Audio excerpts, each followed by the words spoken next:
மிக்க சகோதர சகோதரிகளே, அல்லாஹ்வின் நல்லடியார்களே, அஸ்ஸலாமு அலைக்கும் வரஹ்மத்துல்லாஹி வபரகாத்துஹு. அல்ஹம்துலில்லாஹ். அல்லாஹும்ம ஸல்லி அலா முஹம்மதின் வஅலா அலி முஹம்மதின் வபாரிக் வஸல்லிம். இது உங்களுடைய இஸ்லாமிய பதை சேனல். இன்னைக்கு நம்ம பாத்தீங்கன்னா புனிதமிக்க ஜும்மாவுடைய நாள்ல இருக்கிறோம். இந்த ஜும்மாவுடைய நாள்ல நீங்க எத்தனையோ இபாதத் செய்வீங்க. ஆனா எல்லாரும் மறக்கக்கூடிய ஒரு இபாதத்து, அதை நபி அவர்கள் வலியுறுத்தி செஞ்சிருக்காங்க. அதை தான் நம்ம இன்னைக்கு பார்க்க போறோம். அதுதான் பாத்தீங்கன்னா 2 சூறாக்கள். இந்த 2 சூறாக்களை பத்தி யாருக்குமே தெரியறது இல்ல. எல்லாருமே ஜும்மா நாள்னா கஹஃப் சூறான்னு நினைச்சுக்கிறாங்க. அது மட்டும் இல்ல, ஜும்மா சூறான்னு நினைச்சுக்கிறாங்க. இந்த ரெண்டுமே முக்கியம் தான். நபி அவர்கள் ஓதிருக்காங்க, ஹதீஸ்ல இருக்குது, மாஷா அல்லாஹ். அது இல்லாம இன்னும் 2 சூறா ஓதிருக்காங்க. அதை பத்தி யாருக்கும் தெரியறது இல்ல. அந்த 2 சூறாவை தான் நம்ம இன்னைக்கு சொல்ல போறோம். அதே நேரத்துல அந்த சூறாவிற்கு பாருங்க, ஓத தெரிஞ்சவங்க போய் ஓதுங்க. வெறும் 30 வசனம் தான் இருக்கும். 2 சூறாவுமே சின்ன சூறா தான். ஓதுங்க. ஓத தெரியாதவங்க ஓதணும்னு கூட அவசியம் இல்ல. இப்ப நான் அந்த சூறால என்ன இருக்குதுன்னு நான் சொல்லுவேன் பாருங்க, அதை நீங்க காதுல கேட்டா கூட போதும். ஏன்னா நபி அவர்கள் இதை ஓதுங்கன்னு சொன்னதோட சஹாபாக்களுக்கு இதுக்குள்ள என்ன இருக்குன்னு சொல்லியிருக்காங்க. அப்ப நம்ம ஓதுறது எந்த அளவுக்கு இது சிறப்போ, அதை விட சிறப்பு இதுக்குள்ள என்ன இருக்குன்னு தெரிஞ்சுக்கிறது தான் இன்னைக்கு ரொம்ப சிறப்பா இருக்கு. இது சுன்னத்தாக இருக்கு. அப்ப சஹாபாக்கள் இதை ஓதுனாங்கன்னு கூட வரல. சஹாபாக்கள் இதுல என்ன இருக்குது அப்படிங்கறதை நபியுடைய வாயால கேட்டாங்க அப்படின்னு வந்திருக்கு. இப்ப இந்த 2 சூறால என்ன இருக்குதுன்னு சொல்லிட்டு நான் ரொம்ப சுருக்கமா சொல்றேன். ஏன்னா பாத்தீங்கன்னா 2 சூறாவே 30 வசனங்கள் இருக்கக்கூடிய சூறாக்கள். அதை நம்ம ரொம்ப சுருக்கி ஒரு 5 நிமிஷத்துக்குள்ள நம்ம சொல்லணும்னா ரொம்ப முக்கியமான பாயிண்ட்டை மட்டும் சொல்றேன். இது நீங்க காதுல கேட்டாவே போதும். இந்த நாள் முழுவதும் நீங்க எத்தனை அமல் செஞ்சாலும் சரி, இந்த ஒரு அமலுக்கு ஈக்குவல் ஆகாது. ஏன்னா இது நபியின் சுன்னத்தாக இருக்கு. நபி அவர்கள் விடாம ஜும்மா நாள்ல செஞ்சிருக்காங்க. சமுதாயமே மறந்து கிடக்கும் போது நாம என்ன பண்றோம், அதை இந்த நாள்ல செய்யும் போது ரொம்ப சிறப்புக்குரியதா இருக்கு. நபி அவர்கள் எல்லாவற்றையும் விட்டுட்டு இதை தேர்ந்தெடுத்து இந்த நாள்ல ஓதிருக்காங்கன்னா என்ன சிறப்பு இந்த சூறால இருக்கு? எதை இந்த நாள்ல மட்டுமே நம்ம நினைவுபடுத்த வேண்டிய ஒரு விஷயம் இருக்குன்னு சொல்லிட்டு உங்களுக்கு சந்தேகம் இருக்கணும். அப்ப எல்லா நாள்லயும் இல்லாத ஒரு விஷயத்தை இந்த நாள்ல நமக்கு நினைவுபடுத்த போறாங்க. அது இந்த 2 சூறாலையுமே பாத்தீங்கன்னா கிட்டத்தட்ட ஒற்றுமையாக இருக்கும். அதனாலதான் 2ஐயும் சேர்த்தி ஓதுறாங்க. ரெண்டுமே பாத்தீங்கன்னா அதிகமாக மனிதனும் அனுபவிக்கக்கூடிய மறுமையை பத்தி தான் வரப்போகுது. இப்ப நம்ம பார்க்கலாம். அதுல முதல் சூறா என்ன சொல்லுங்க? சூரா சஜ்தா. அல்லாஹ் இந்த சூறாவை ஆரம்பிக்கும் போதே சொல்றான், இது எங்கிட்ட இருந்த வந்த வேதம் தான். நிறைய பேர் நினைச்சுக்கிறாங்க இது நபியுடைய கற்பனை, நபியே கற்பனையில எழுதின வரிகள் தான் குர்ஆன்ட்டு.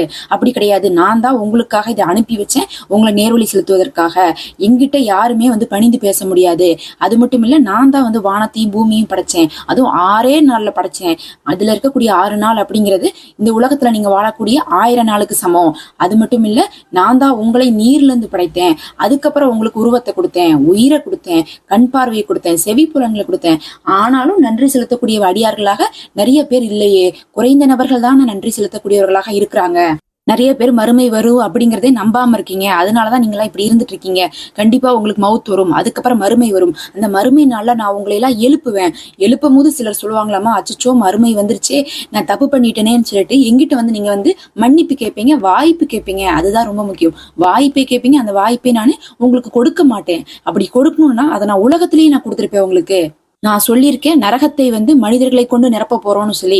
அந்த பாவம் செய்யப்பட்ட மனிதர்கள் நீங்க தான். எப்படி நீங்க உலகத்துல நான் இறக்குன வேதத்தை காது கொடுத்து கேட்காம புறக்கணிச்சீங்களோ, இன்னைக்கு நான் உங்களை புறக்கணிக்கிறேன். அதனால மறுமை நாள்ல நீங்க புறக்கணிக்கப்பட்டுட்டீங்க, நீங்க நரகத்துக்கு போங்கன்னு சொல்லிட்டு அல்லாஹ் அவர்களை நரகத்துல போறான். அதே மாதிரி யாரெல்லாம் என்னுடைய குர்ஆனுடைய வசனத்தை ஓதும் போது யார் சிரம் தாழ்ந்து கேட்டாங்களோ அவங்கதான் தொழுகையாளியாகவும் பயபக்தியுடையவர்களாகவும் இருப்பாங்க. அவர்களுக்காக நான் சொர்க்கத்தை தயார் பண்ணி வச்சிருக்கேன். எப்போதுமே நல்லவங்களும் கெட்டவங்களும் சமமாக மாட்டாங்க. இந்த உலகத்துல வேணா பாக்குறதுக்கு சமமா தெரியலாம், ஆனா மறுமையில நல்லவங்களுடைய அந்தஸ்தே வேற.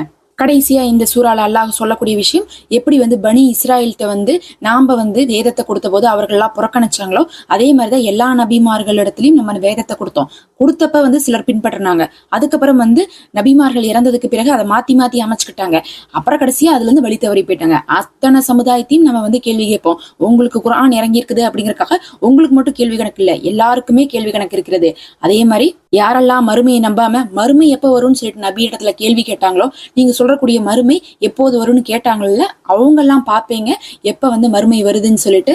அந்த நேரத்துல நீங்க கை சேதமுடையவர்களாகவே இருப்பீங்க. அதனால நபியே, நீங்க அவர்களை விட்டு நீங்க மறுமையை எதிர்பாருங்கன்னு சொல்லி அல்லாஹ் முடிக்கிறான். அப்ப இந்த சூரா சஜ்தால அல்லாஹ் அவன்தான் வேதத்தை இறக்கினான், அவன்தான் நம்மளை படைத்தான், மறுமை கண்டிப்பா வரும், அதுல கெட்டவங்களுக்கு தண்டனை வரும் அப்படிங்கறத அல்லாஹ் உணர்த்தி சொல்றான். அப்ப நபி அவர்கள் எதற்காக இதை ஓதிருக்காங்கன்னா, மறுமை நாள் நிகழக்கூடிய நாளான ஜும்மா நாள்ல மறுமையை நினைவுபடுத்துவதற்காகத்தான் இந்த சூறாவை ஓதிருக்காங்க. இதோட சேர்ந்து இன்னொரு சூறா சொன்னோமா, அதுலயும் இதுக்கு இருக்கக்கூடிய தொடர்பு இருக்கு. இதுல ஒரு விஷயத்த சொன்ன மாதிரி அதுல ஒரு விஷயத்த சொல்லியிருப்பாங்க. இப்ப அதை பார்க்கலாம். அடுத்து 2வது சூறா சூரா இன்சான் அப்படின்னு சொல்லக்கூடிய 76வது சூறா. அல்லாஹ் இதுல ஆரம்பிக்கும் போது என்ன சொல்றேன்னா, நீங்க பிறக்கிறதுக்கு முன்னாடி எந்த நிலைமையில இருந்தீங்க அப்படின்னு சொல்லிட்டு உங்களால சொல்ல முடியுமா? உங்களால அதற்கு பெயர் கூட வைக்க முடியாது. அப்படிப்பட்ட நிலையில இருந்து நான் உங்களை படைத்தேன். உங்களை ஒரு துளி நீர்ல இருந்து படைத்தேன். அதுக்கப்புறம் உங்களுக்கு செவிப்புலன்களை எல்லாம் கொடுத்தேன். நீங்க நன்றி செலுத்துவதற்காக. ஆனாலும் நீங்க நன்றி செலுத்தவே இல்லை. அது மட்டும் இல்ல, எப்படி உங்களை படைத்தனோ அதே மாதிரி சொர்க்கத்தை படைத்து வச்சிருக்கேன். அந்த சொர்க்கம் யாருக்கு தெரியுமா? யாரெல்லாம் எனக்கு நன்றி செலுத்தக்கூடியவர்களாக இருந்து ஜகாத்தை நிறைவேற்றி வந்தாங்களோ, பிறரிடத்துல கருணையை காட்டி வந்தாங்களோ, அவர்கள் தான் அந்த சொர்க்கத்துல இருப்பாங்க. அதுலயும் மத்தவங்களுக்கு உதவி செய்யும் போது நான் உங்களுக்காக செய்யல, அல்லாவுக்காக தான் செய்யறேன், நீங்க என்னை பாராட்டணும்னு அவசியம் இல்ல, அல்லாஹ் இதற்கு எனக்கு நற்கூலி கொடுத்தா போதும்னு நினைப்பாங்களே, அவர்களுக்கு தான் மறுமை நாள்ல நம்ம பானங்கள்லாம் வச்சிருக்கோம், அவர்களுக்கு நிறைய சௌரியங்களையும் மறுமையில ஏற்படுத்தியிருக்கோம்னு சொல்லிட்டு அல்லாஹ் சொல்றான். அதுலயும் இந்த உலகத்துல கிடைக்கக்கூடிய கஷ்டங்களை எல்லாம் சகிச்சிட்டு இருக்காங்க பாருங்க, அவங்களுக்கு நம்ம மறுமையில பட்டாடைகளை போர்த்துவோம். அவங்க பட்டுலதான் வாழ்வாங்க. அதுக்கப்புறம் அவங்க ரொம்ப சந்தோஷமாக மறுமையில இருப்பாங்க. அங்க சல்சபேல் அப்படின்னு சொல்லக்கூடிய ஒரு நீரூற்று இருக்கும். அதுல இருந்து அவர்களுக்கு நம்ம நீரை கொடுப்போம். அவர்கள் கை நீட்டினாவே பழங்கள் கிடைக்கிற மாதிரி மரங்கள் இருக்கும். அவர்களை சுத்தி குழந்தைகள் சுற்றி சுற்றி திரிவாங்கன்னு சொல்லிட்டு, அப்படி நல்லடியார்களாக இருந்து இந்த உலகத்துல கஷ்டப்பட்டுட்டு கஷ்டத்தை கூட சந்தோஷமா எதிர்கொண்டாங்க பாருங்க, அல்லாஹ்வுக்காக பொறுமையோடு. அவர்களுக்கு மறுமையில இதெல்லாம் நான் கொடுக்க போறேன்னு சொல்லிட்டு அல்லாஹ் நற்செய்தி சொல்றான். அதே மாதிரி நீங்க ஒரு அரசு மாளிகை இருந்தா இந்த உலகத்துல நமக்கு என்னென்ன சௌரியம்லாம் இருக்குமோ அதெல்லாம் உங்களுக்கு அங்க அரசு மாளிகையில கிடைக்கிறது ஒரு சாதாரண அடியானுக்கே மறுமையில கிடைக்கும்னு சொல்லி அல்லாஹ் சொல்றான்.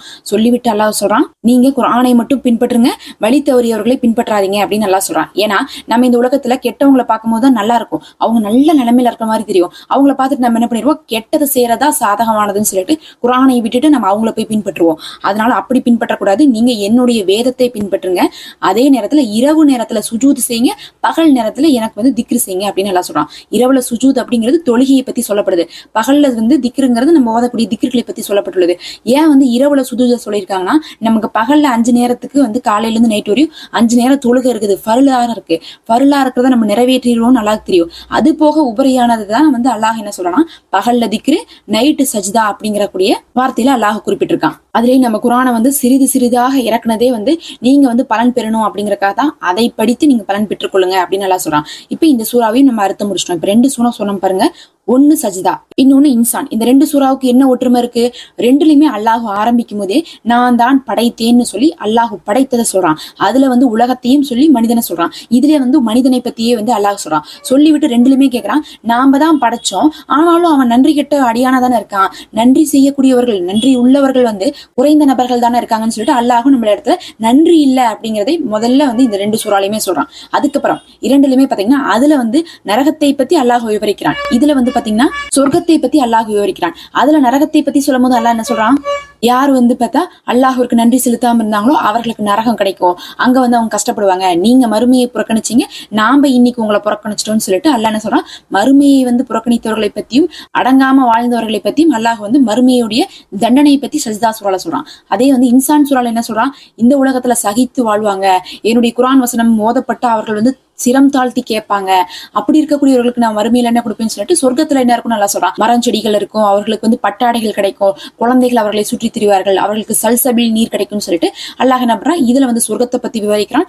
அதுல நரகத்தை பத்தி விவரிக்கிறான். அப்ப நல்லா கம்பேர் பண்ணி பார்த்தாவே தெரியுதா, ரெண்டுலயுமே மறுமை வருது, ரெண்டுலயுமே அல்லாஹ் படைத்ததை சொல்றான், ரெண்டுலயுமே அல்லாஹ் நன்றி கெட்ட அடியாராக மனிதன் இருக்கிறாங்கன்னு சொல்லிட்டு, ஒண்ணுல தண்டனை பத்தியும் அதாவது நரகத்தை பத்தியும், இன்னொன்னுல சொர்க்கத்தை பத்தி அதாவது நல்லது செய்யறவங்களுக்கு, நன்றி உள்ளவர்களுக்கு கிடைக்கக்கூடிய பரிசை பத்தியும் அல்லாஹ் சொல்றான். அதனாலதான் நபி ஸல்லல்லாஹு அலைஹி வஸல்லம் அவர்கள் இந்த சூறாவை ஜும்மா நாள்ல ஓதிட்டே இருப்பாங்க. இது மறுமை நிகழக்கூடிய நாள், அதனால இதை ஓதி அதை சஹாபாக்கள் கேட்டு அவங்களுக்கு இந்த நினைவோடவே இந்த நாளை கழிப்பாங்க. அதனால நீங்க பாத்தீங்கன்னா இப்ப இந்த அர்த்தம் தெரிஞ்சிச்சு, ஓத தெரிஞ்சவங்க போய் சூறா ஓதி பாருங்க, ஓத தெரியாதவங்க இப்ப நீங்க கேட்டதே உங்களுக்கு அந்த சிறப்பு கிடைச்சிருச்சு. மறுமையை நீங்க நினைவுபடுத்திக்கோங்க. இந்த நாள்ல நபியுடைய ஒரு சுன்னத்தை நம்ம இந்த நாள்ல செஞ்சுட்டோம். அல்ஹம்துலில்லாஹ். நம்ம பலன் தரக்கூடிய விஷயத்தை தான் நம்ம போடுறோம். அதுவும் யாருமே இந்த சூறாலாம் எடுத்து அர்த்தம்லாம் சொல்றதே இல்லை. அப்படிலாம் நம்ம ரிஸ்க் எடுத்து நம்ம சொன்னா கூட நிறைய பேர் வெறும் நம்ம ஏதாவது திக்ரு துவான்னு போட்டா மட்டும் தான் பாக்குறாங்க. உண்மையாலுமே நீங்க ஓதி பலன் பெறதை விடவும் குர்ஆனுடைய ஆயத்தை காதில் கேட்டு பலன் பெறுவதே சிறப்பாக இருக்கும். அதனாலதான் இந்த அமல்கள் எல்லாம் தரோம். இன்னைக்கு நம்ம ஒரு சிறப்புக்குரிய ஒரு திக்ரு போட்டிருக்கோம். உங்களுடைய ஒட்டுமொத்த பிரச்சனையும் கவலையும் நீங்கி உங்களுடைய குடும்பத்துக்கே நாளை முதல் நல்லது நடக்கும். அப்படி ஒரு சிறப்புக்குரிய திக்ரு இது குர்ஆன்ல இருந்து எடுத்து கொடுத்திருக்கேன். அதோடைய லிங்க் நான் ஃபர்ஸ்ட் கமெண்ட்ல கொடுக்குறேன், பாத்துக்கோங்க.